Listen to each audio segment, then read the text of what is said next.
आज आम्भे पत्रकुटीर पर्वर शेष दिन पालन करुअछु। मते विश्वास अछि जे आपण एही प्रार्थना सप्ताह रे गत 7 दिन रे सकाळ ओ संध्या को सचोटतारे प्रार्थना करिसंती। मते आशा अछि जे पिता ओ मातांको अनुग्रह रे आपणक समस्त प्रार्थना गुड़िकर उत्तर दियाजिबो ओ ताहा पूर्ण हेबो। प्राय 2000 वर्ष पूर्वे जोहन अध्याय 7 रे जीशु पर्वर शेष दिन रे कहिथिले जे तृषार्थ आम्भ निकट को आसी पवित्र आत्मांको जीवनदायक जल पान करू। आज सही पवित्र दिन अटे जेबे परमेश्वर आम्भ मानकु सही बहुमूल्य संदेश देइथिले। मते आशा अछि जे दुनियार 6 महाद्वीप रे सियोन रे आम्भ समस्त परिवार रो सदस्य एही पवित्र पर्व रे प्रचुर मात्रा रे शेष वृष्टिर पवित्र आत्मार आशीर्वाद प्राप्त करिवे एवं समीरण रे ओ पृथ्वीर प्रांत पर्यंत सुसमाचार प्रचार करिवार मिशन को पूरा करिवे। आसंतु आम्भे स्वर्गीय परिवार और सुसमाचार मिशन उपदेश शीर्षकर सहित परमेश्वरंक वाक्य भाग करिबा। आसंतु आम्भे जानिबा कि शेष वृष्टि पवित्र आत्मा सहित आम्भ स्वर्गीय परिवार सदस्य मानंकु केउ सुसमाचार मिशन को पूरा करिबा उचित। एहा व्यतीत परमेश्वरंक ठारू शेष वृष्टि पवित्र आत्मांको आशीर्वाद प्राप्त करिबा पई आम्भ मानंक ठारे केउ प्रकार विश्वास हेबा उचित। आसंतु आम्भे होसेय पुस्तक रे एही मामला को देखिबा। होसेय अध्याय 6 पद 3 रे लेखा अछि, पुणी आम्भे माने ज्ञात हेउ सदा प्रभुंकु जानिबा निमंते ताहांको पश्चात गमन करू। ताहांकर उदय प्रत्युष तुल्य निश्चित आउ से आम्भमानंक निकटकु वृष्टि तुल्य भूमि सेचनकारी शेष वृष्टि तुल्य आसिबे। एठारे वृष्टि पवित्र आत्मांकु सूचाई थाए। शेष वृष्टि पवित्र आत्मा को प्राप्त करिबा पई सबुठारु महत्वपूर्ण शर्त परमेश्वरंकु जानिबार अटे। परमेश्वरंकु ठीक भाबरे जानिबा बिना नाही पवित्र आत्मांको उपस्थिति होई परिबो ओ नाही पवित्र आत्मांको कार्य पूरा करा जाई परिबो। प्राय 2000 वर्ष पूर्वे देखिबा तेबे आम्भे जानी परिबा कि किपरि प्रथम चर्चर साधु माने पेंतिकोस्टर दिन मार्कर उपरिस्थ कोठरी रे प्रथम वर्षार पवित्र आत्मा प्राप्त करिथिले। सेही दिन रे फारुसी माने, जाजक माने, साधुकी माने ओ केतेक अन्य लोक परमेश्वरंकु विश्वास करिवार दाबी करिथिले। मात्र कोन शेष वृष्टिर पवित्र आत्मा सही समस्तंको उपरे अवतरण करिथिला नाही, ताहा अवतरण करिनथिला। यह केउ मानंकु दत्त होइथिला? पवित्र आत्मा सही प्रेरित ओ एकत्रित होइथिबा 120 जन साधु मानंको उपरे अवतरण करागला जे माने जीशुंको उपरे विश्वास करुथिले। शेष वृष्टिर पवित्र आत्मा सही लोक मानंकु दत्त होइथिला जे माने यही पृथ्वी रे शरीर धारण करी आसीथिबा परमेश्वरंकु सठिक भाबे चिन्हि पारिथिले।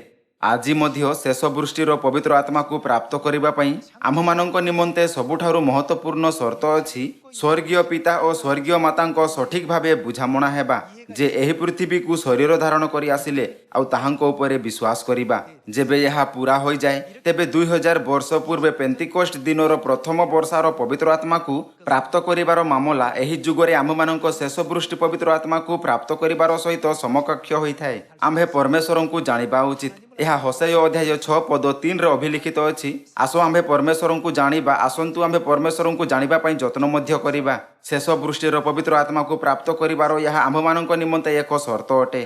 प्राय 2000 वर्ष पूर्वे जीशुंको शिष्य माने 120 जन साधु मानंक सहित मार्कर उपरिस्थ कोठरी रे एकत्रित होइथिले। सही समय जदियो अनेक विश्वासी थिले किंतु शेष वृष्टिर पवित्र आत्मा केवल सेमानंकु दिया जाइथिला जो माने यही पृथ्वी रे शरीर धारण करी आसीथिबा परमेश्वर अर्थात जीशु ख्रीष्टंक उपरे विश्वास करुथिले। आजि मध्य समुद्र कूलर बालुका परि बहु संख्यक लोक परमेश्वरंक उपरे विश्वास करिवार दाबी करंती। सही बहु संख्यक लोकमानंक मध्यरु शेष वृष्टिर पवित्र आत्मा केउ मानंक उपरे अवतरण करिवो? सेमाने अटंती जो माने परमेश्वरंकु सठिक भाबरे जानंती ओ ग्रहण करंती।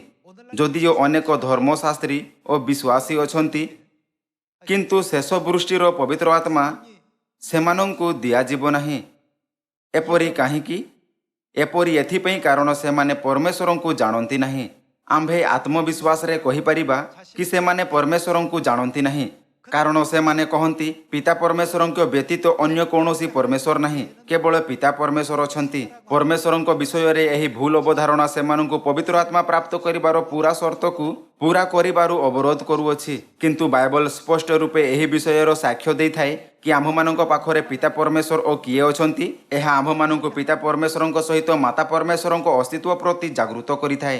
ଆଜି ଯେଉଁମାନେ ମାତା ପରମେଶ୍ୱରଙ୍କୁ ଗ୍ରହଣ କରନ୍ତି ନାହିଁ ବା ମାତା ପରମେଶ୍ୱରଙ୍କ ଉପରେ ବିଶ୍ୱାସ ରଖନ୍ତି ନାହିଁ, ସେମାନେ କେବେ ମଧ୍ୟ ଶେଷ ବୃଷ୍ଟିର ପବିତ୍ର ଆତ୍ମାଙ୍କ ଶକ୍ତିକୁ ଦେଖିବାରେ ସକ୍ଷମ ହେବେ ନାହିଁ। ଯେବେ ଆମ୍ଭେ ଏହି ମାମଲାର ବିଷୟରେ ଭାବିଥାଉ, ତେବେ ଏହି ଯୁଗରେ ମଧ୍ୟ ଏପରି କିଛି ଲୋକ ଅଛନ୍ତି ଯେଉଁମାନଙ୍କୁ ଶେଷ ବୃଷ୍ଟିର ପବିତ୍ର ଆତ୍ମା ଦିଆଯିବ ଆଉ ଅନ୍ୟମାନଙ୍କୁ ଦିଆଯିବ ନାହିଁ। ହଁ ନା? ପ୍ରଥମ ଚର୍ଚ୍ଚର ଦିନରେ ଏବଂ ଏହି ଯୁଗରେ ମଧ୍ୟ ଏପରି ହିଁ ଅଟେ। ଆମ୍ଭକୁ ସ୍ମରଣ ରଖିବା ଉଚିତ କି ଏହି ସମସ୍ତ ସ୍ଥିତି ଓ ପରିସ୍ଥିତି ଗୁଡ଼ିକ ଏକ ସମାନ ଅଟେ। ଭବିଷ୍ୟତ ବକ୍ତା ହୋସେୟ ଏହି ବିଷୟ ପ୍ରତି ଜୋର ଦେଲେ କି ଆମ୍ଭେ ପରମେଶ୍ୱରଙ୍କୁ ଜାଣିବା ଉଚିତ ଓ ପରମେଶ୍ୱରଙ୍କୁ ଜାଣିବା ପାଇଁ ଯତ୍ନ କରିବା ଉଚିତ। ଆସନ୍ତୁ ଆମ୍ଭେ ଏକ ସଙ୍ଗରେ ଆଦି ପୁସ୍ତକ ଅଧ୍ୟାୟ 1କୁ ଯିବା। ଆଦି ପୁସ୍ତକ ଅଧ୍ୟାୟ 1 ପଦ 26ରେ ଆମ୍ଭେ ଦେଖିପାରିବା କି ପରମେଶ୍ୱର ଆଜି ସିଓନରେ କାହିଁକି ପବିତ୍ର ଆତ୍ମା ଅବତରଣ କରିବେ। ଆସନ୍ତୁ ଆମ୍ଭେ ପଦ 26 ପଢ଼ିବା। ଏଥିଉତାରୁ ପରମେଶ୍ୱର କହିଲେ, ଆମ୍ଭେମାନେ ଆପଣା ପ୍ରତିମୂର୍ତ୍ତିରେ ଓ ଆପଣା ସାଦୃଶ୍ୟରେ ମନୁଷ୍ୟର ନିର୍ମାଣ କରୁ। ସେମାନେ ଜଳଚର ମତ୍ସ୍ୟଗଣ ଓ ଖେଚର ପକ୍ଷୀଗଣ ଓ ପଶୁଗଣ ଓ ସମସ୍ତ ପୃଥିବୀ ଓ ଭୂମିରେ ଗମନଶୀଳ ସବୁ ଉରଗାମୀ ଜନ୍ତୁ ଉପରେ କର୍ତ୍ତୃତ୍ୱ କରିବେ। ଏଠାରେ ଲେଖା ଅଛି ଆମ୍ଭେମାନେ ଆପଣା ପ୍ରତିମୂର୍ତ୍ତିରେ ଓ ଆପଣା ସାଦୃଶ୍ୟରେ। ଆମ୍ଭେ ଶବ୍ଦ ଆମ୍ଭେମାନେକୁ ପୁନରାବୃତ୍ତି କରୁଥାଇ ଦେଖିପାରିବା। ଯଦି ଆକାଶ ଓ ପୃଥିବୀକୁ ସୃଷ୍ଟି କରିଥିବା ପରମେଶ୍ୱର ଜଣେ, ତେବେ କ'ଣ ଆମ୍ଭେମାନେ ବୋଲି କହିବା ଉଚିତ ଅଟେ? କ'ଣ ପରମେଶ୍ୱର ଜାଣନ୍ତି ନାହିଁ କି ବହୁବଚନ ରୂପ ଆମ୍ଭେମାନେ ଓ ଏକବଚନ ରୂପ ମୁଁ ମଧ୍ୟରେ ପାର୍ଥକ୍ୟ କିପରି କରିବେ?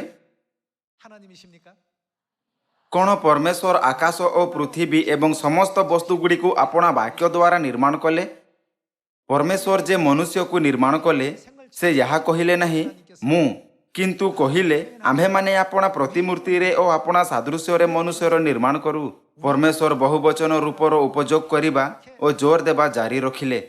ଏଥିପାଇଁ ଆମ୍ଭେ ଏହି ବିଷୟର ପୁଷ୍ଟି କରିପାରିବା କି ସୃଷ୍ଟିକର୍ତ୍ତା ପରମେଶ୍ୱର ଯେ କହିଲେ ଆମ୍ଭେମାନେ ମନୁଷ୍ୟର ନିର୍ମାଣ କରିବା, ବାସ୍ତବରେ ଏକ ପରମେଶ୍ୱର କଦାପି ନୁହନ୍ତି। ଏହାର ଅର୍ଥ କି ମନୁଷ୍ୟ ଏକ ପରମେଶ୍ୱରଙ୍କ ଦ୍ୱାରା ନିର୍ମାଣ କରାଯାଇ ନଥିଲା। ଯଦି ସେମାନେ ଏକ ନାହିଁ, ତେବେ କେତେ ଜଣ ଅଛନ୍ତି? ପଦ 27 ଏହାର ଉତ୍ତର ଦେଇଥାଏ। ଅନନ୍ତର ପରମେଶ୍ୱର ଆପଣା ପ୍ରତିମୂର୍ତ୍ତିରେ ମନୁଷ୍ୟକୁ ସୃଷ୍ଟି କଲେ। ପରମେଶ୍ୱରଙ୍କ ପ୍ରତିମୂର୍ତ୍ତିରେ ସେ ତାହାକୁ ସୃଷ୍ଟି କଲେ। ପୁରୁଷ ଓ ସ୍ତ୍ରୀ କରି ସେ ସେମାନଙ୍କୁ ସୃଷ୍ଟି କଲେ। ସେମାନେ କାହା ପ୍ରତିମୂର୍ତ୍ତିରେ ନିର୍ମାଣ ହୋଇଥିଲେ? ସେମାନେ ପରମେଶ୍ୱରଙ୍କ ପ୍ରତିମୂର୍ତ୍ତିରେ ନିର୍ମାଣ ହୋଇଥିଲେ। ଅନ୍ୟ ଶବ୍ଦରେ କ'ଣ ଏହାର ଅର୍ଥ ଏହା ନୁହେଁ କି ପରମେଶ୍ୱରଙ୍କ ପ୍ରତିମୂର୍ତ୍ତିର ନକଲ କରାଯାଇଥିଲା? ଯେହେତୁ ସେମାନେ ପରମେଶ୍ୱରଙ୍କ ପ୍ରତିମୂର୍ତ୍ତିର ସଠିକ ପ୍ରତିରୂପରେ ନିର୍ମାଣ କରାଯାଇଥିଲେ, ତେଣୁ ସେମାନଙ୍କ ମୂଳ ପ୍ରତିମୂର୍ତ୍ତି ପରମେଶ୍ୱର କିପରି ଦେଖାନ୍ତି? ଯଦି ନକଲ ପୁରୁଷ ଓ ସ୍ତ୍ରୀ ରୂପେ ପ୍ରକଟ ହେଲା, ତେବେ ମୂଳ ପ୍ରତିମୂର୍ତ୍ତି ବିଷୟରେ କ'ଣ? କ'ଣ ଏହାର ପୁଷ୍ଟି ହୁଏ ନାହିଁ କି ଜଣେ ପୁରୁଷ ପ୍ରତିମୂର୍ତ୍ତିର ପରମେଶ୍ୱର ଓ ଜଣେ ସ୍ତ୍ରୀ ପ୍ରତିମୂର୍ତ୍ତିର ପରମେଶ୍ୱର ଅଛନ୍ତି? ପୁରୁଷ ପ୍ରତିମୂର୍ତ୍ତିର ପରମେଶ୍ୱରଙ୍କ ବିଷୟରେ କହିବା, ତେବେ ଖ୍ରୀଷ୍ଟିଆନ ମାନେ ତାଙ୍କୁ ପିତା ପରମେଶ୍ୱର ବୋଲି ଡାକନ୍ତି। ଏହି ପ୍ରକାର ଏହା ସ୍ୱାଭାବିକ ଅଟେ କି ସ୍ତ୍ରୀ ପ୍ରତିମୂର୍ତ୍ତିର ପରମେଶ୍ୱର ମାତା ପରମେଶ୍ୱର ହେବା ଆବଶ୍ୟକ। ଏହା ଏପରି ଅଟେ ଯାହାକୁ ଆମ୍ଭେ ଅସ୍ୱୀକାର କରିପାରିବା ନାହିଁ ଓ ନାହିଁ ତିରସ୍କାର କରିପାରିବା। ଯେତେବେଳେ ପରମେଶ୍ୱର ଆକାଶ ଓ ପୃଥିବୀର ସୃଷ୍ଟି କରୁଥିଲେ, ଅର୍ଥାତ୍ ସୃଷ୍ଟିର ପ୍ରକ୍ରିୟାରେ ପରମେଶ୍ୱର ଆମ୍ଭମାନଙ୍କୁ ଜାଣିବାକୁ ଦେଲେ କି ପିତା ପରମେଶ୍ୱର ଓ ମାତା ପରମେଶ୍ୱର ହିଁ ଅଟନ୍ତି, ଯେଉଁମାନେ ସମସ୍ତ ମାନବ ଜାତିକୁ ନିର୍ମାଣ କରିଛନ୍ତି। ସୃଷ୍ଟିର ଏହି କାର୍ଯ୍ୟ ଆମ୍ଭମାନଙ୍କୁ ଆଦି ପୁସ୍ତକର ଅଧ୍ୟାୟ 1 ପଦ 26ରୁ 27ରେ ପରମେଶ୍ୱରଙ୍କ ଦ୍ୱାରା ପ୍ରକଟ କରାଯାଇଅଛି। ଚର୍ଚ୍ଚ ଅଫ୍ ଗଡ୍ ପିତା ପରମେଶ୍ୱର ଓ ମାତା ପରମେଶ୍ୱରଙ୍କୁ ବିଶ୍ୱାସ କରିଥାଏ।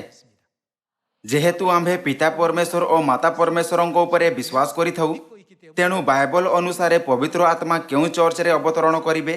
ଏହି ପ୍ରକାର ଦୁଇ ପ୍ରକାରର ଚର୍ଚ୍ଚ ଅଛି। ଗୋଟିଏ ସେହି ଚର୍ଚ୍ଚ ଯିଏ ପିତା ପରମେଶ୍ୱର ଓ ମାତା ପରମେଶ୍ୱର ଉଭୟଙ୍କ ଉପରେ ବିଶ୍ୱାସ କରିଥାଏ ଏବଂ ଦ୍ୱିତୀୟ ସେହି ଚର୍ଚ୍ଚ ଯିଏ ମାତା ପରମେଶ୍ୱରଙ୍କୁ ତିରସ୍କାର କରିଥାଏ। ପବିତ୍ର ଆତ୍ମା କେଉଁ ଚର୍ଚ୍ଚକୁ ଆସିବେ? ଏଥିରେ କୌଣସି ସନ୍ଦେହ ନାହିଁ କି ଯେଉଁ ଚର୍ଚ୍ଚ ପିତା ପରମେଶ୍ୱର ଓ ମାତା ପରମେଶ୍ୱରଙ୍କୁ ବିଶ୍ୱାସ କରେ, ସେ ପବିତ୍ର ଆତ୍ମାଙ୍କ ଆଶୀର୍ବାଦ ପ୍ରାପ୍ତ କରିଥାଏ। ପତ୍ରକୁଟୀର ପର୍ବର ଶେଷ ଦିନ ଗୋଟିଏ ବହୁମୂଲ୍ୟ ପର୍ବ ଅଟେ, ଯେବେ ଯୀଶୁ ପବିତ୍ର ଆତ୍ମାଙ୍କ ଆଶୀର୍ବାଦକୁ ଦେବାର ପ୍ରତିଜ୍ଞା କରିଥିଲେ। କ'ଣ ଏହା ବାଇବଲରେ ଦିଆଯାଇ ନାହିଁ? कि परमेश्वर सेमानଙ୍କ ଉପରେ ପବିତ୍ର ଆତ୍ମା ଅବତରଣ କରନ୍ତି ଯେଉଁମାନେ ପରମେଶ୍ୱରଙ୍କୁ ସଠିକ ଭାବେ ଚିହ୍ନି ପାରନ୍ତି ତାହାଙ୍କୁ ବିଶ୍ୱାସ କରନ୍ତି ଓ ତାଙ୍କୁ ଗ୍ରହଣ କରନ୍ତି। ଆଦି ପୁସ୍ତକ ଅଧ୍ୟାୟ 1ରୁ ଏହା ନିଶ୍ଚିତ ସତ୍ୟ ଅଟେ କି ପିତା ପରମେଶ୍ୱରଙ୍କ ସଙ୍ଗରେ ମାତା ପରମେଶ୍ୱର ମଧ୍ୟ ବିଦ୍ୟମାନ ଅଛନ୍ତି। ଯେହେତୁ ବର୍ତ୍ତମାନ ଆମ୍ଭେ ନିଶ୍ଚିତ ଯେ ଆମ୍ଭେ ପବିତ୍ର ଆତ୍ମା ପାଇଛୁ, ତେବେ ଆସନ୍ତୁ ଆମ୍ଭେ ଏହି ସମସ୍ତ ମାମଲା ବିଷୟରେ ପରମେଶ୍ୱରଙ୍କ ଶିକ୍ଷାକୁ ଆହୁରି ଅଧିକ ବିସ୍ତାରରେ ଦେଖିବା। ଆସନ୍ତୁ ଆମ୍ଭେ ଏବ୍ରୀ ପୁସ୍ତକ ଅଧ୍ୟାୟ 8 ଦ୍ୱାରା ଏହି ଶିକ୍ଷାର ପୁଷ୍ଟି କରିବା। ଏବ୍ରୀ ଅଧ୍ୟାୟ 8 ପଦ 5। ସେମାନେ ଯାହାର ସେବା କରନ୍ତି କ'ଣ ଅଟେ? ତାହା ସ୍ୱର୍ଗୀୟ ବିଷୟ ଗୁଡ଼ିକର ଦୃଷ୍ଟାନ୍ତ ଓ ଛାୟା ମାତ୍ର।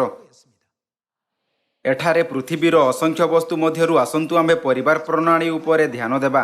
ପରିବାର ପ୍ରଣାଳୀ ଦ୍ୱାରା ଆମ୍ଭେ ସ୍ୱର୍ଗକୁ ବାସ୍ତବିକତା ରୂପେ ଓ ପୃଥିବୀକୁ ଏହାର ନକଲ ରୂପେ ଉଭୟଙ୍କ ମଧ୍ୟରେ ଥିବା ସମ୍ପର୍କକୁ ଚିହ୍ନଟ କରିପାରିବା। ଆସନ୍ତୁ ଆମ୍ଭେ ଏବ୍ରୀ ପୁସ୍ତକ ଅଧ୍ୟାୟ 12 ପଦ 9କୁ ଯିବା। ପରିବାର ପ୍ରଣାଳୀର ଗଠନ ସମ୍ବନ୍ଧରେ ଗୋଟିଏ ପରିବାରର ସଦସ୍ୟ କିଏ ଅଟନ୍ତି? କ'ଣ ସେ ଜଣେ ପିତା, ଜଣେ ମାତା, ପୁତ୍ର ଓ କନ୍ୟା ନୁହନ୍ତି? ଗୋଟିଏ ବଡ଼ ପରିବାରରେ ଅଧିକ ସଦସ୍ୟ ଥାନ୍ତି, କିନ୍ତୁ ଗୋଟିଏ ପରିବାରରେ ସାଧାରଣ ଭାବେ ଜଣେ ପିତା, ଜଣେ ମାତା, ପୁତ୍ର ଓ କନ୍ୟା ଥାନ୍ତି। ଆସନ୍ତୁ ଆମ୍ଭେ ପଦ 9 ସହିତ ଜାରି ରଖିବା। ଆହୁରି ମଧ୍ୟ ଆମ୍ଭମାନଙ୍କ ଶାସନକାରୀ ଆମ୍ଭମାନଙ୍କ ଶାରୀରିକ ପିତୃଗଣଙ୍କୁ ଆମ୍ଭେମାନେ ସମାଦର କଲୁ, ତେବେ ଆତ୍ମାମାନଙ୍କ ପିତାଙ୍କର ବରଂ କେତେ ଅଧିକ ରୂପେ ବଶୀଭୂତ ହୋଇ ଜୀବନ ପ୍ରାପ୍ତ ନ ହେବୁ? ସାଂସାରିକ ପରିବାରରେ ପରିବାରର ପ୍ରତିନିଧି ପିତା ହୁଅନ୍ତି। ଯେମିତି ସାଂସାରିକ ପରିବାରରେ ଜଣେ ପିତା ଥାନ୍ତି, ତେବେ ସ୍ୱର୍ଗର ରାଜ୍ୟରେ କାହାର ଅସ୍ତିତ୍ୱ ହେବା ଉଚିତ?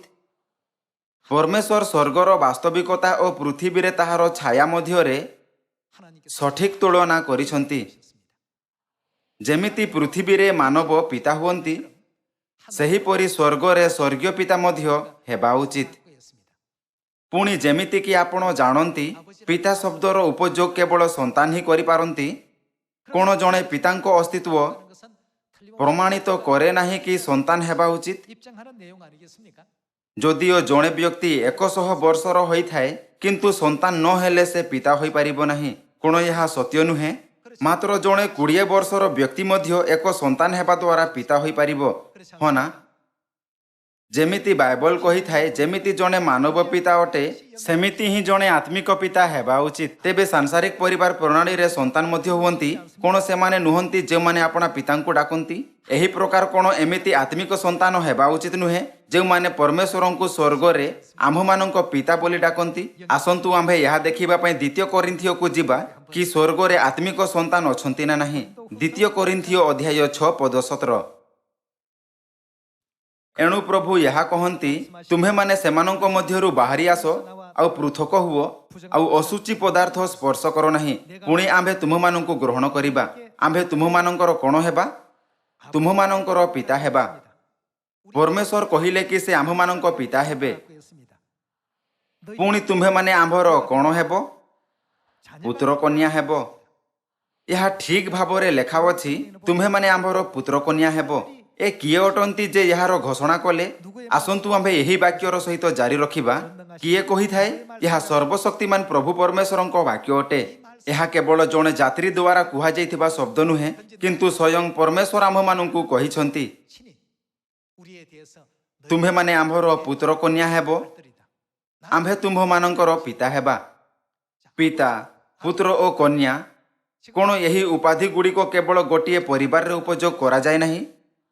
ଯେମିତିକି ଏବ୍ରୀ ଅଧ୍ୟାୟ 8ରେ ଲେଖା ଅଛି କି ସ୍ୱର୍ଗୀୟ ବସ୍ତୁ ଓ ସାଂସାରିକ ବସ୍ତୁ ମଧ୍ୟରେ ବାସ୍ତବିକତା ଓ ଛାୟା ମଧ୍ୟରେ ସମ୍ବନ୍ଧ ଅଛି। ସେହିପରି ପରିବାର ପ୍ରଣାଳୀ ପ୍ରମାଣିତ କରିଥାଏ କି ଏହି ସମ୍ପର୍କର ଅସ୍ତିତ୍ୱ ଅଛି। ସ୍ୱର୍ଗରେ ପିତା ପରମେଶ୍ୱର ଅଛନ୍ତି ଏବଂ ପୃଥିବୀରେ ପିତା ହୋଇଥାଏ। ଆତ୍ମିକ ଦୁନିଆରେ ପୁତ୍ର ଅଛନ୍ତି ଏବଂ ପୃଥିବୀରେ ପୁତ୍ର ଅଛନ୍ତି। ଆତ୍ମିକ ଦୁନିଆରେ କନ୍ୟା ଅଛନ୍ତି ଏବଂ ଏହି ଦୁନିଆରେ ମଧ୍ୟ କନ୍ୟା ଅଛନ୍ତି। ପୁଣି ପୃଥିବୀରେ ଯାହା ଏକ ଛାୟା ଅଟେ, କ'ଣ ପରିବାର ପ୍ରଣାଳୀରେ କେବଳ ଜଣେ ପିତାର ଅସ୍ତିତ୍ୱ ହୋଇଥାଏ? ସେ କିଏ ଯେ ସନ୍ତାନମାନଙ୍କୁ ଜୀବନ ଓ ଜନ୍ମ ଦେଇଥାଏ? କେବଳ ଯେତେବେଳେ ପରିବାରରେ ମାତା ହୋଇଥାଏ ତେବେ ଯେ ଜୀବନ ଗର୍ଭଧାରଣ କରିପାରେ ଓ ଜନ୍ମଗ୍ରହଣ କରିପାରେ।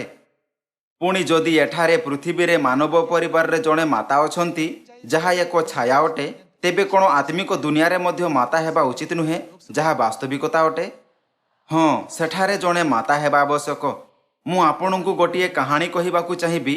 କ'ଣ ଆପଣ ଜାଣନ୍ତି କି ଅତୀତରେ ବୈଜ୍ଞାନିକମାନେ କିପରି ଖୋଜି ପାଇଲେ ଯେ ପୃଥିବୀ ଗୋଲାକାର? ପୃଥିବୀର ଛାୟା ଚନ୍ଦ୍ରପୃଷ୍ଠରେ କିପରି ଦେଖାଯାଏ? ଚନ୍ଦ୍ରପୃଷ୍ଠରେ ପୃଥିବୀର ଆକୃତି ଦେଖି ସେମାନଙ୍କୁ ବିଶ୍ୱାସ ହୋଇଗଲା କି ପୃଥିବୀ ଗୋଲାକାର ଅଟେ। ଆମ୍ଭେ ତାହାର ଛାୟା ମାଧ୍ୟମରେ ଦେଖିପାରିବା କି ବାସ୍ତବରେ ପ୍ରକୃତ ପ୍ରତିମୂର୍ତ୍ତି କ'ଣ ଅଟେ। ପୁଣି ଯଦି ପୃଥିବୀରେ ପରିବାର ପ୍ରଣାଳୀରେ ଯାହା ଏକ ପ୍ରତିବିମ୍ବ ଅଟେ, ମାତାଙ୍କ ଅସ୍ତିତ୍ୱ ହୋଇଥାଏ, ତେବେ ସେ କିଏ ଯେ ବାସ୍ତବରେ ବିଦ୍ୟମାନ ଅଟନ୍ତି, ଯେ ସ୍ୱର୍ଗର ରାଜ୍ୟରେ ଦେଖାଯାନ୍ତି? ଏହାର ଅର୍ଥ କି ନିଶ୍ଚିତ ରୂପେ ସ୍ୱର୍ଗରେ ଜଣେ ମାତାଙ୍କ ଅସ୍ତିତ୍ୱ ଅଛି। ସେଠାରେ ସ୍ୱର୍ଗୀୟ ପିତା ଅଛନ୍ତି, ଆଉ ନିଶ୍ଚିତ ରୂପେ ସେଠାରେ ସ୍ୱର୍ଗୀୟ ମାତା ମଧ୍ୟ ଅଛନ୍ତି। କ'ଣ ଏହା କୌଣସି ପ୍ରକାରର ପରିକଳ୍ପନା ଅଟେ ବା ଏହା ବାଇବଲର ଶିକ୍ଷା ଅଟେ?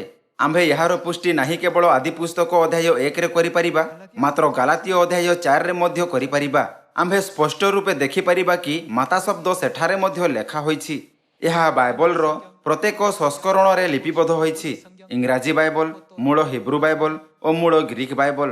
କୌଣସି ପ୍ରଭେଦ ପଡ଼େ ନାହିଁ କି ଆପଣ ସାରା ଦୁନିଆରେ କେଉଁ ଭାଷାରେ ବାଇବଲ ଅଧ୍ୟୟନ କରନ୍ତି, ଆପଣ ଦେଖିପାରିବେ କି ମାତା ଶବ୍ଦ ସେଠାରେ ସ୍ପଷ୍ଟ ରୂପେ ଲେଖା ହୋଇଛି। ଆସନ୍ତୁ ଆମ୍ଭେ ଗାଲାତୀୟ ପୁସ୍ତକ ଅଧ୍ୟାୟ 4 ଦ୍ୱାରା ପରମେଶ୍ୱରଙ୍କ ଇଚ୍ଛା ପୁଷ୍ଟି କରିବା। ପଦ 26, କିନ୍ତୁ ଉର୍ଦ୍ଧ୍ୱସ୍ଥ, ଅନ୍ୟ ଶବ୍ଦରେ ସ୍ୱର୍ଗ, ଜେରୁସାଲେମ ସ୍ୱାଧୀନା, ସେ କିଏ? ସେ ଆମ୍ଭମାନଙ୍କ ଜନନୀ। ଏଠାରେ ଆମ୍ଭମାନଙ୍କ ଜନନୀ ଆମ୍ଭମାନଙ୍କ ମାନବ ମାତାକୁ ଦର୍ଶାଇ ନଥାଏ, ମାତ୍ର ସେ ଆମ୍ଭମାନଙ୍କ ଆତ୍ମିକ ମାତାଙ୍କୁ ଦର୍ଶାଇଥାଏ। ଏହି ପ୍ରକାର ବାଇବଲ ନିଶ୍ଚିତ ରୂପେ ଆମ୍ଭମାନଙ୍କୁ କହିଥାଏ କି ସାଂସାରିକ ଓ ସ୍ୱର୍ଗୀୟ ବସ୍ତୁଗୁଡ଼ିକ ବାସ୍ତବିକତା ଓ ଛାୟା ସମ୍ବନ୍ଧରେ ଅଛି। ଅତୀତରେ ବୈଜ୍ଞାନିକ କେବଳ ଚନ୍ଦ୍ରପୃଷ୍ଠରେ ତାହାର ଛାୟାର ପ୍ରତିବିମ୍ବକୁ ଦେଖୁଥାଇ ଏହା ନିର୍ଦ୍ଧାରିତ କରିପାରିଲେ କି ପୃଥିବୀ ଗୋଲାକାର ବା ବର୍ଗାକାର ବା ତୀକ୍ଷ୍ଣ ଅଟେ। ଏହି ସମସ୍ତ ଦ୍ୱାରା କ'ଣ ଆପଣ ବୁଝିପାରନ୍ତି କି ଆଦି ପୁସ୍ତକ ଅଧ୍ୟାୟ 1 ପଦ 26ରୁ 27ରେ ପରମେଶ୍ୱରଙ୍କୁ ଆମ୍ଭେମାନେ କାହିଁକି କୁହାଯାଇଅଛି? ଯେଉଁମାନେ ପିତା ପରମେଶ୍ୱର ଓ ମାତା ପରମେଶ୍ୱରଙ୍କୁ ବୁଝିବା ବିନା କହନ୍ତି, ମୁଁ ଶେଷ ବୃଷ୍ଟିର ପବିତ୍ର ଆତ୍ମା ପ୍ରାପ୍ତ କରିଛି ବା ପରମେଶ୍ୱରଙ୍କ ଆତ୍ମା ଦ୍ୱାରା ମୋର ନେତୃତ୍ୱ ହୋଇଥାଏ, ସେମାନେ ସମ୍ପୂର୍ଣ୍ଣ ଭୁଲ ଅଟନ୍ତି। ଏପରି ଏଥିପାଇଁ କାରଣ ପବିତ୍ର ଆତ୍ମାଙ୍କ ଆଶୀର୍ବାଦ ସେମାନଙ୍କ ଉପରେ ଆସିଥାଏ ଯେଉଁମାନେ ପରମେଶ୍ୱରଙ୍କୁ ଜାଣନ୍ତି। ପ୍ରଥମ ଚର୍ଚ୍ଚର ଦିନରେ ଅନେକ ଲୋକମାନେ ଦାବି କରିଥିଲେ କି ମୁଁ ପରମେଶ୍ୱରଙ୍କୁ ବିଶ୍ୱାସ କରେ, ମାତ୍ର ମାର୍କର ଉପରିସ୍ଥ କୋଠରୀରେ ଶେଷ ବୃଷ୍ଟିର ପବିତ୍ର ଆତ୍ମା କେବଳ 120 ଜଣ ସଦସ୍ୟଙ୍କୁ ଦିଆଯାଇଥିଲା। ସେମାନେ ଥିଲେ ଯେଉଁମାନେ ଯୀଶୁଖ୍ରୀଷ୍ଟଙ୍କୁ ପରମେଶ୍ୱରଙ୍କ ରୂପେ ଗ୍ରହଣ କରିଥିଲେ, ଯେ ଶରୀର ଧାରଣ କରି ପୃଥିବୀକୁ ଆସିଥିଲେ। ଆଜି ମଧ୍ୟ ଶେଷ ବୃଷ୍ଟିର ପବିତ୍ର ଆତ୍ମା କେବଳ ସେମାନଙ୍କୁ ଦିଆଯାଏ ଯେଉଁମାନେ ପିତା ପରମେଶ୍ୱର ଓ ମାତା ପରମେଶ୍ୱରଙ୍କୁ ସମ୍ପୂର୍ଣ୍ଣ ରୂପେ ଜାଣନ୍ତି ଓ ତାଙ୍କ ଉପରେ ଦୃଢ଼ ବିଶ୍ୱାସ ରଖନ୍ତି। ଏଥିପାଇଁ ଯେଉଁମାନଙ୍କୁ ପବିତ୍ର ଆତ୍ମାଙ୍କ ଆଶୀର୍ବାଦ ମିଳିଅଛି ସେମାନଙ୍କୁ ନୀରବ ରହିବା ଉଚିତ ନୁହେଁ। କିଛି କାର୍ଯ୍ୟ ଅଛି ଯାହା ସେମାନଙ୍କୁ କରିବା ଉଚିତ। ଆମ୍ଭକୁ ପୃଥିବୀରେ ସମସ୍ତ ଲୋକମାନଙ୍କୁ ପଶ୍ଚାତାପ କରିବା ଓ ସ୍ୱର୍ଗକୁ ଯିବା ନିମନ୍ତେ ପଥ ପ୍ରଦର୍ଶନ କରାଇବା ଉଚିତ, ଯାହାଦ୍ୱାରା ଆମ୍ଭେ ସମସ୍ତେ ଏକ ସଙ୍ଗରେ ସ୍ୱର୍ଗକୁ ଯାଇପାରିବା। କ'ଣ ଏହା ଏକମାତ୍ର ମିଶନ ଓ କର୍ତ୍ତବ୍ୟ ନୁହେଁ ଯାହା ଆମ୍ଭମାନଙ୍କୁ କରିବା ପାଇଁ ଦିଆଯାଇଅଛି? ପୁଣି ଆସନ୍ତୁ ଆମ୍ଭେ ପୁଣି ଥରେ ଗୋଟିଏ ପରିବାର ମଧ୍ୟରେ ଥିବା ସମ୍ବନ୍ଧ ବିଷୟରେ ଚିନ୍ତା କରିବା। କ'ଣ ଆମ୍ଭେ ପରିବାରକୁ ରକ୍ତ ସହିତ ସମ୍ବନ୍ଧିତ ଲୋକମାନଙ୍କ ସମୂହ ରୂପେ ପରିଭାଷିତ କରିପାରିବା ନାହିଁ? ଗୋଟିଏ ପରିବାରରେ ଜଣେ ପିତା, ଜଣେ ମାତା ଓ ସନ୍ତାନ ହୁଅନ୍ତି, ଯେଉଁ ସମସ୍ତେ ରକ୍ତ ସହିତ ସମ୍ବନ୍ଧିତ ଥାନ୍ତି। ଏହି କାରଣରୁ ପୃଥିବୀରେ ଗୋଟିଏ ପରିବାର ମଧ୍ୟରେ ଥିବା ପ୍ରେମଠାରୁ ଦୃଢ଼ ଅନ୍ୟ କିଛି ବନ୍ଧନ ନାହିଁ। ଯଦି କେହି କୌଣସି ବ୍ୟକ୍ତି ସହ ଲଢ଼େଇ କରିଥାଏ, ତେବେ ସେ ସମ୍ପର୍କ ଭାଙ୍ଗିପାରେ ଏବଂ ସେମାନେ ଜୀବନ ସାରା ଏକ ଅନ୍ୟକୁ ଦେଖିପାରନ୍ତି ନାହିଁ, କିନ୍ତୁ ଗୋଟିଏ ପରିବାରର ସଦସ୍ୟ ଏପରି କେବେ କରିପାରିବେ ନାହିଁ। ତେଣୁ ଏପରି କୁହାଯାଏ କି ଗୋଟିଏ ପରିବାର ପ୍ରେମର ପାଲଣା ଅଟେ। ଯେଉଁ ପ୍ରକାର ସାଂସାରିକ ପରିବାରର ସଦସ୍ୟ ଶାରୀରିକ ରୂପେ ରକ୍ତ ଦ୍ୱାରା ସମ୍ବନ୍ଧିତ ଥାନ୍ତି, ସେହି ପ୍ରକାର କ'ଣ ସ୍ୱର୍ଗୀୟ ପରିବାରର ସଦସ୍ୟ ଆତ୍ମିକ ରକ୍ତ ଦ୍ୱାରା ସମ୍ବନ୍ଧିତ ନୁହନ୍ତି? ପରମେଶ୍ୱର ଆମ୍ଭମାନଙ୍କୁ କେଉଁ ପ୍ରକାର ରକ୍ତ ସମ୍ବନ୍ଧରେ ବାନ୍ଧି ରଖିଛନ୍ତି? ଆସନ୍ତୁ ଆମ୍ଭେ ମାଥ୍ୟୁ ପୁସ୍ତକ ଖୋଲିବା। ଏହା ମାଥ୍ୟୁ ପୁସ୍ତକ ଅଧ୍ୟାୟ 26 ପଦ 17ରେ ଲେଖା ଅଛି, ପରେ ଖମିର ଶୂନ୍ୟ ରୋଟି ପର୍ବର ପ୍ରଥମ ଦିନରେ ଶିଷ୍ୟମାନେ ଯୀଶୁଙ୍କ ନିକଟକୁ ଆସି ପଚାରିଲେ, ଆମ୍ଭେମାନେ କେଉଁ ସ୍ଥାନରେ ଆପଣଙ୍କ ନିମନ୍ତେ ନିସ୍ତାର ପର୍ବର ଭୋଜ ପ୍ରସ୍ତୁତ କରିବୁ ବୋଲି ଆପଣ ଇଚ୍ଛା କରନ୍ତି? ଆସନ୍ତୁ ଆମ୍ଭେ ଯୀଶୁ ଓ ତାହାଙ୍କ ଶିଷ୍ୟମାନଙ୍କ ନିସ୍ତାର ପର୍ବ ପାଳନ କରିବାର ଦୃଶ୍ୟ ଦେଖିବା। ଏଠାରେ ଆମ୍ଭେ ସ୍ୱର୍ଗୀୟ ରକ୍ତର ରହସ୍ୟ ପାଇପାରିବା। ଆସନ୍ତୁ ଆମ୍ଭେ ପଦ 26କୁ ଯିବା। ଆଉ ସେମାନେ ଭୋଜନ କରୁଥିବା ସମୟରେ ଯୀଶୁ ରୋଟି ଘେନି ଆଶୀର୍ବାଦ କଲେ ଓ ତାହା ଭାଙ୍ଗି ଶିଷ୍ୟମାନଙ୍କୁ ଦେଇ କହିଲେ, ନିଅ ଭୋଜନ କର, ଏହା କ'ଣ? ଏହା ମୋହର ଶରୀର। ନିସ୍ତାର ପର୍ବର ରୋଟି ଖ୍ରୀଷ୍ଟଙ୍କ ମାଂସ ଅର୍ଥାତ୍ ଖ୍ରୀଷ୍ଟଙ୍କ ଶରୀରକୁ ଦର୍ଶାଇଥାଏ। ଆସନ୍ତୁ ଆମ୍ଭେ ପଦ 27 ଦେଖିବା। ପୁଣି ସେ ପାନପାତ୍ର ଘେନି ଧନ୍ୟବାଦ ଦେଲେ ଓ ସେମାନଙ୍କୁ ଦେଇ କହିଲେ, ଏଥିରୁ ସମସ୍ତେ ପାନ କର, କାରଣ ଯେଉଁ ନିସ୍ତାର ପର୍ବର ଦ୍ରାକ୍ଷାରସ କ'ଣ ଅଟେ? ନିୟମର ରକ୍ତ ଅନେକଙ୍କ ନିମନ୍ତେ ପାପ କ୍ଷମା ଉଦ୍ଦେଶ୍ୟରେ ପାତିତ ହେଉଅଛି। ନିସ୍ତାର ପର୍ବର ଦ୍ରାକ୍ଷାରସ ଖ୍ରୀଷ୍ଟଙ୍କ ବହୁମୂଲ୍ୟ ରକ୍ତ ଥିଲା। ଏ ମୋହର ସେହି ରକ୍ତ।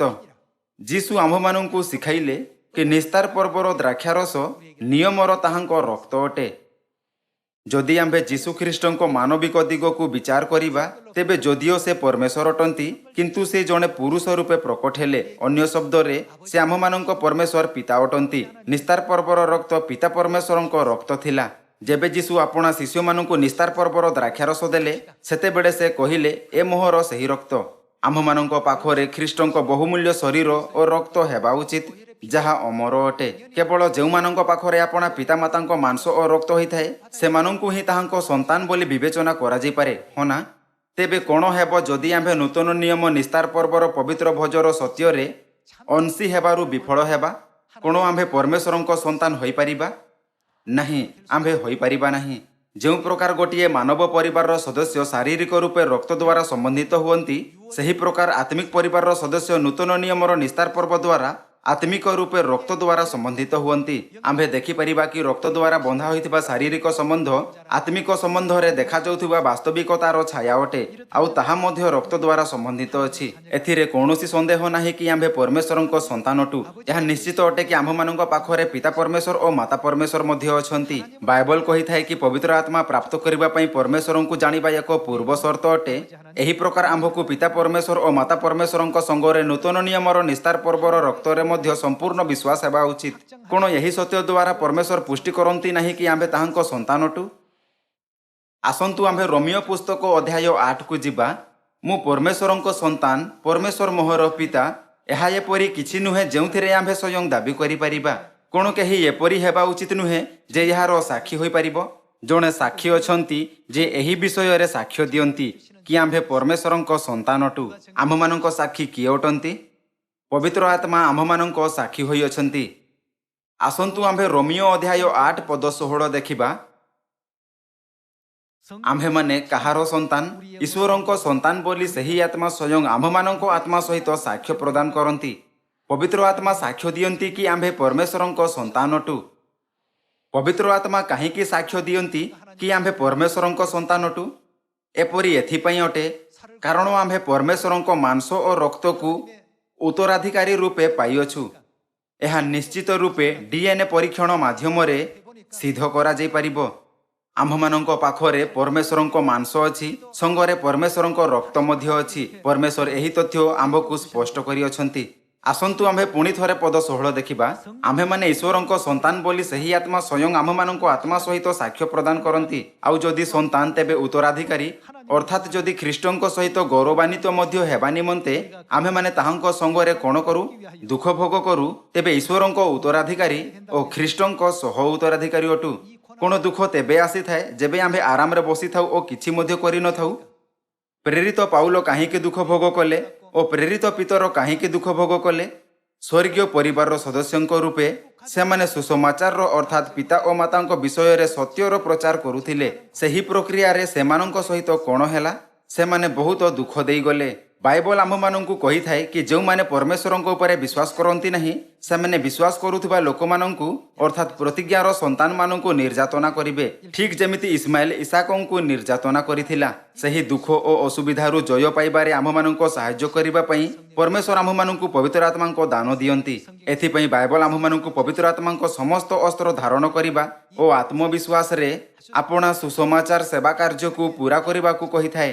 ସୁସମାଚାରର ପ୍ରଚାର କରିବା କିଛି ଏପରି ଅଟେ ଯାହା ଆମମାନଙ୍କୁ ସ୍ୱର୍ଗର ସନ୍ତାନ ରୂପେ କରିବା ଉଚିତ। ଯେଉଁମାନେ ପିତା ପରମେଶ୍ୱର ଓ ମାତା ପରମେଶ୍ୱରଙ୍କ ସେବା କରନ୍ତି ଏବଂ ଯେଉଁମାନେ ଶେଷ ବୃଷ୍ଟିର ପବିତ୍ର ଆତ୍ମାଙ୍କ ଶକ୍ତି ପ୍ରାପ୍ତ କରିଛନ୍ତି, ଆମ୍ଭକୁ ପବିତ୍ର ଆତ୍ମାଙ୍କ ଅଗ୍ନିକୁ ଲିଭିବାକୁ ଦେବା ଉଚିତ ନୁହେଁ ଯାହା ଆମ୍ଭେ ସମସ୍ତଙ୍କୁ ପ୍ରାପ୍ତ ହୋଇଅଛି। ଯଦି ଆମ୍ଭେ ଏହାର ଉପଯୋଗ ନ କରିଥାଉ ତେବେ ପବିତ୍ର ଆତ୍ମା ଲିଭିଯାଏ।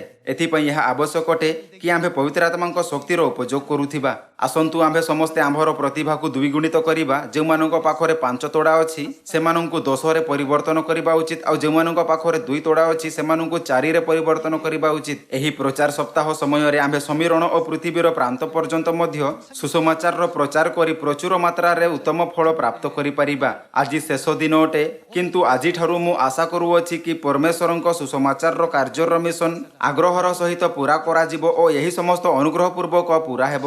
ଏବେ ପର୍ଯ୍ୟନ୍ତ ସିଓନରେ ଆମମାନଙ୍କ ସ୍ୱର୍ଗୀୟ ପରିବାରର ସଦସ୍ୟ ବହୁତ ଭଲ କରୁଛନ୍ତି। ଯେହେତୁ ଆପଣ ସମସ୍ତେ କଠିନ ପରିଶ୍ରମ କରୁଛନ୍ତି, ତେଣୁ ପରମେଶ୍ୱର ଏତେ ପ୍ରସନ୍ନ ଅଛନ୍ତି କି ସେ ଆପଣ ସମସ୍ତଙ୍କ ଉପରେ ବହୁତ ଅଧିକ ଅନୁଗ୍ରହ ବର୍ଷଣ କରିବା ପାଇଁ ଦ୍ୱାର ଖୋଲୁଛନ୍ତି। ମୋତେ ବିଶ୍ୱାସ ଅଛି ଯେ ଆପଣ ପତ୍ର କୁଟୀର ପର୍ବର ପ୍ରଚାର ସପ୍ତାହ ସମୟରେ ବହୁତ ପ୍ରାର୍ଥନା କରୁଛନ୍ତି। ତେଣୁ ମୋତେ ବିଶ୍ୱାସ ଅଛି ଯେ ଏହି ସୁସମାଚାର ସମୀରଣ ଓ ପୃଥିବୀର ପ୍ରାନ୍ତ ପର୍ଯ୍ୟନ୍ତ ଆହୁରି ଶୀଘ୍ରତାରେ ପ୍ରଚାର କରାଯିବ। ଆଉ ଯେମିତି ପରମେଶ୍ୱର ଭବିଷ୍ୟବାଣୀ କରିଥିଲେ ସେହିପରି ପରମେଶ୍ୱର ଆପଣା କାର୍ଯ୍ୟ ପୂରା କରିବେ ଏବଂ ସ୍ୱର୍ଗୀୟ ପରିବାରର ସମସ୍ତ ସଦସ୍ୟମାନଙ୍କ ନେତୃତ୍ୱ ଅନନ୍ତ ସ୍ୱର୍ଗର ରାଜ୍ୟକୁ କରିବେ। ଏହା ଉପରେ ବିଶ୍ୱାସ କରୁଥାଇ ଆସନ୍ତୁ ଆମ୍ଭେ ମହାନ ଆଶା ରଖିବା ଏବଂ ଶକ୍ତିଶାଳୀ ରୂପେ ସମଗ୍ର ଜଗତରେ ସୁସମାଚାରର ପ୍ରଚାର କରିବା, ଯାହା ଫଳରେ ପବିତ୍ର ଆତ୍ମାଙ୍କ ଅଗ୍ନି ଯାହା ଆମ୍ଭମାନଙ୍କୁ ପତ୍ର କୁଟୀର ପର୍ବରେ ଦିଆଯାଇଅଛି ଲିଭିବ ନାହିଁ। ଆସନ୍ତୁ ଆମ୍ଭେ ସମସ୍ତେ ଜାଗୃତ ହେବା ଓ ପବିତ୍ର ଆତ୍ମାଙ୍କ ଶକ୍ତିର ଉପଯୋଗ କରିବା। ଏହା ଆଶା କରୁଥାଇ କି ଆପଣଙ୍କୁ ବହୁତ ଅନୁଗ୍ରହ ପ୍ରାପ୍ତ ହୋଇଅଛି। ମୁଁ ଆଜିର ଉପଦେଶ ସମାପ୍ତ କରୁଅଛି। ଆପଣଙ୍କ ବହୁତ ବହୁତ ଧନ୍ୟବାଦ।